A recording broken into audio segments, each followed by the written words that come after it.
সাদাকে সাদা কালোকে কালো বলিব, সাদাকে কালো কালোকে সাদা বলিতে পারিব না। Hello viewers, it's me Roni bro. Welcome to another new video. কথা বলবো একটু ডিফারেন্ট ইস্যু নিয়ে, ক্রিকেটের বাইরে। সকালবেলা আমি ডাক্তার কাছে গিয়েছিলাম, আমার একটু অ্যালার্জি প্রবলেম আছে। তো এখানকার মিনস ইউরোপের ডাক্তার এবং এশিয়ান ডাক্তারদের ভিতরে একটা মেজর একটা পার্থক্য আছে। সেই বিষয়টা নিয়ে আপনি চাইলে আমাকে ফেসবুকে ফলো দিতে পারেন কিংবা ইউটিউবে সাবস্ক্রাইব করতে পারেন। যেটা বলছিলাম যে মেজর একটা ব্যাপার আছে, সেটা হচ্ছে এখানকার ডাক্তার, আমি যখন গেলাম আজকে সকালে, প্রায় 6 মাস পর সে আমাকে দেখলো, ভিজিট করলো। তো সে আমার শারীরিক সম্পর্কিত সব কিছু জানে, তার কম্পিউটার সব কিছু ডিটেলস লেখা আছে, এই সব কিছু দেখলো। যে জিনিসটা আমাকে অবাক করেছে সেটা হচ্ছে সে আমার পার্সোনাল লাইফ নিয়ে কিছু কোশ্চেন করলো, আমার জব নিয়ে, আমার জবের যে সিচুয়েশন ছিল 1 বছর আগে, তারপর আবার যে সিচুয়েশন ছিল 6 মাস আগে, কিংবা আমার পার্সোনাল লাইফের যে সিচুয়েশন ছিল 6 মাস আগে, 1 বছর আগে। এগুলো কিন্তু তার কম্পিউটারে লেখা নেই। সেগুলা কথা বলছে একজন পেশেন্টের সাথে ভালো ব্যবহার করতে হলে তার লাইফ কেমন চলছে এগুলো জানতে ইচ্ছা হয় তাদের, জানে, তাদের হয়তো রোগ নির্ণয়ে এটা অনেক হেল্প হয়, যার কারণে তারা প্রশ্ন করে এবং জানে। এগুলো কিন্তু কম্পিউটারে লেখা থাকে না। তো আজকে আমার নর্মাল ভিজিট ছিল। দেখার পরে এখানকার প্রতিটা সিটিজেনের কিন্তু আলাদা আলাদা পার্সোনাল ডাক্তার থাকে ইউরোপে। তো আমাকে দেখার পরে সে আমার পার্সোনাল লাইফ নিয়ে কিছু কোশ্চেন করলো। কী অবস্থা, আগে তো এটা ছিল, এখন কী অবস্থা, তোর জবের এই অবস্থা শুনছিলাম, এখন কী অবস্থা। জিনিসটা আমাকে অনেক বেশি স্ট্রেঞ্জ করছে, অনেক বেশি আমি অবাক হয়েছি যে 6 মাস আগে সে আমাকে দেখছিল, সে আমাকে দেখে এই ধরনের কথাগুলো আবার এই প্রশ্নগুলো আবার করছে, আমাকে আমার সম্বন্ধে জানতে চাচ্ছে। তো আমি ওরা জিজ্ঞাসা করলাম, কি ব্যাপার, তুই কিভাবে মনে রাখলি এত কিছু? ও একটা মৃদু হাসি দিল, আর কিছুই বললো না। আমি বলছি, কিছু মনে করিস না, তোর কম্পিউটারে কি তুই এগুলো পার্সোনাল ডাটা লিখে রাখিস? কয়, দেখ, কম্পিউটারে তোর কি অসুখ ছিল, কি ওষুধ আমরা দিয়েছি, এগুলোর ডাটাবেজ লেখা থাকে, এর বাইরে কিছু লেখা থাকে না। তো আমি জিনিসটা নিয়ে অনেকক্ষণ ভাবলাম, বের হওয়ার পরে অনেক ভাবলাম, অনেক চিন্তা করলাম। চিন্তা করার পরে একটা জিনিস আমার মাথায় আসছে, সেটা হচ্ছে আমাদের বাংলাদেশ বলেন, ইন্ডিয়া, পাকিস্তান, ইউরোপের ডাক্তারগুলা, ওদের ছোটবেলা থেকে ডাক্তার হওয়ার স্বপ্ন, কিন্তু কারণটা ডিফারেন্ট। ইউরোপের ডাক্তাররা ছোটবেলায় যখন ছোট ছিল তখনও তাদের স্বপ্ন ডাক্তারই ছিল, ডাক্তার হওয়াই ছিল। এবং বাংলাদেশে বা ইন্ডিয়াতেও যারা ডাক্তার হয় তাদের স্বপ্ন ডাক্তার হওয়াটাই, যার কারণে তারা ডাক্তার হয়।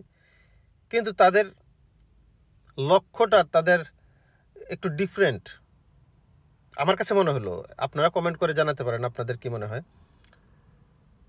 বাংলাদেশ বা দক্ষিণ এশিয়ার ডাক্তারদের টোটাল এম থাকে, লক্ষ্যই থাকে যে আমি ডাক্তার হব, কারণ ডাক্তার হলে অনেক বেশি পয়সা ইনকাম করা যায়, অনেক বেশি টাকা ইনকাম করা যায়। প্রফেশন হিসাবে ডাক্তারটা best, one of the best. যে আমি এটাতে যদি সাইন করতে পারি, ডাক্তার যদি হইতে পারি, আমি মনে করেন যে অনেক টাকা ইনকাম করা যাবে। ভিজিট আছে, তারপরে বিভিন্ন ওষুধ কোম্পানির থেকে কমিশন আছে, বিভিন্ন ডায়াগনস্টিক সেন্টার থেকে কমিশন আছে। তো সব কিছু মিলে অনেক টাকা, 50 লাখ 1 কোটি পর্যন্ত বাংলাদেশে ডাক্তাররা ইনকাম করে মান্থলি। তাদের লক্ষ্যটাই এমন, কারণ ছোটবেলা থেকেই তাদের ভিতরে সেট আপ হয়ে যায় যে ডাক্তারি করলে অনেক বেশি টাকা পাওয়া যায়, সুতরাং আমাকে ডাক্তার হইতে হবে। আর ইউরোপের ডাক্তারদের এখানে খুব বেশি যে পয়সা তা কিন্তু না। বাংলাদেশের প্রেক্ষাপটটা আপনি কীভাবে নির্বাচন করবেন? মনে করেন একটা গভর্নমেন্ট জব কিংবা একটা নর্মাল একটা জব বেসরকারি হতে পারে, সেখানে স্যালারি কত আর মান্থলি স্যালারি কত আর একজন ডাক্তারের মান্থলি ইনকাম কত, আপনি যদি দেখেন তাহলে আকাশ পাতাল ডিফারেন্স আপনি দেখবেন কিন্তু। আর এখানকার ডাক্তারদের আর আমরা যারা জব করি কিংবা গভর্নমেন্ট জব করি এখানে, তাদের ভিতরে কিন্তু আকাশ পাতাল ডিফারেন্সটা হয় না। তো এখানে যারা ডাক্তারি পড়ে তাদের ছোটোবেলা থেকে তাদের এম ইন লাইফ ডাক্তার হওয়া, বাট সেটার কারণটা ডিফারেন্ট। কারণ হচ্ছে তারা সেবা করতে চায়, যে ছোটোবেলা থেকে তাদের মনে এটা সেট আপ করে নেয় তারা, যে আমরা মানুষের সেবা করব, অসুস্থ পেশেন্টদেরকে আমরা সেবা দিব, তাদেরকে সুস্থ করে তুলব। আমরা যত কষ্টে হোক, যত ধৈর্যেরই প্রয়োজন হোক, আমরা সেই কাজটা করব, মানুষের পাশে দাঁড়াবো, অসুস্থ একটা মানুষকে আমরা সুস্থ করে তুলব। এই যে পেশেন্ট, এই যে তার কি বলে তার গোল, এই গোলের কারণেই, এই মাইন্ড সেট আপের কারণেই তারা বড় হয়ে যখন ডাক্তার হয়, তারা ওই টাকা পয়সার দিকে আর খেয়াল করে না, বা ওই দিকে ধাবিত হয় না, বা ওইগুলো তাদের মাথায় থাকে না। তাদের 100% ওদের মনোযোগ থাকে যে পেশেন্টটা আমার কাছে আসছে তাকে ঘিরে, তার কি প্রবলেম, কিভাবে তার প্রবলেমগুলো সলভ করা যায় সেটাকে ঘিরে। এবং এই সলভ করতে গিয়ে, প্রবলেমগুলো ফাইন্ড আউট করতে গিয়ে অনেক ধরনের তারা কথোপকথন করে। এগুলা এতই ভালোবেসে এই কাজটা করে, এই ডাক্তারি মানে কি বলে, রুগীকে এমনভাবে তারা ভিজিট করে বা দেখে, এমনভাবে ভালোবেসে দেখে, তার প্রতিটা কথাই তার মনে গেঁথে যায়, যে আমার অবস্থান কী ছিল 6 মাস আগে, এখন কি হয়েছে, বা 1 বছর আগে, এগুলো সে জানে। আমি তো আর পেশেন্ট না, আমি তো একা পেশেন্ট না, তার তো আরও অনেক পেশেন্ট আছে। সবার ক্ষেত্রেই এমন। এই না যে তাদের ব্রেন অন্যরকম, অনেক বেশি শার্প, তাদের ব্রেন অনেক বেশি ভালো, আমাদের এশিয়ার ডাক্তারদের ব্রেন ভালো না। জিনিসটা এমন না। জিনিসটা হচ্ছে অ্যাম্বিশন, জিনিসটা হচ্ছে প্যাশন, জিনিসটা হচ্ছে লক্ষ্য। আমি এই কাজটা করব কারণ আমি এই কাজটাকে ভালোবাসি। আমি ডাক্তার হব কারণ আমি ডাক্তারিটা ভালোবাসি। আমি পেশেন্টদেরকে সুস্থ করে তুলব, এই লক্ষ্যে ওরা ডাক্তার হয়। আর আমাদের দেশে ডাক্তার হয় কারণ ডাক্তার হইলে অনেক বেশি পয়সা ইনকাম করা যায়। মনে করেন আপনি ডাক্তার কাছে গেলেই তো আপনার 4-5 হাজার টাকা ভিজিট নিয়ে নেবে। তারপরে যে ধরনের লিস্ট ধরাই দেবে ওষুধের, সেগুলো তো তার ওষুধ কোম্পানির সাথে কন্ট্যাক্ট করা আছে, যে এই ধরনের ওষুধগুলো সে লিখলে ওইগুলো থেকে 50% কমিশন সে পাবে। আপনার হয়েছে মনে করেন জ্বর, আপনাকে পায়ের আঙ্গুল থেকে শুরু করে মাথা পর্যন্ত সব ধরনের টেস্ট আপনাকে দিয়ে দেয়, এক্স রে দিয়ে দেয়, ব্লাড টেস্ট, ইউরিন টেস্ট, সব টেস্ট আপনাকে দিয়ে দেয়।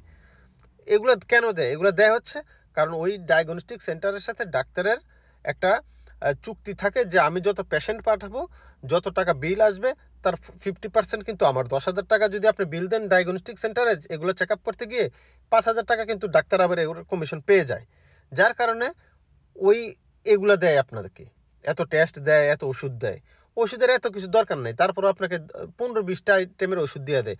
রুগী বাঁচলো না মরলো তার তো আমার হেডেক না, আমার মাথা ব্যথা নেই। এটা আমার দরকার টাকা ইনকাম করা, ব্যবসা করার জন্য বসছি না। ডাক্তার হয়েছি আমি, এখন ব্যবসাই করবো না, ডাক্তার ব্যবসা।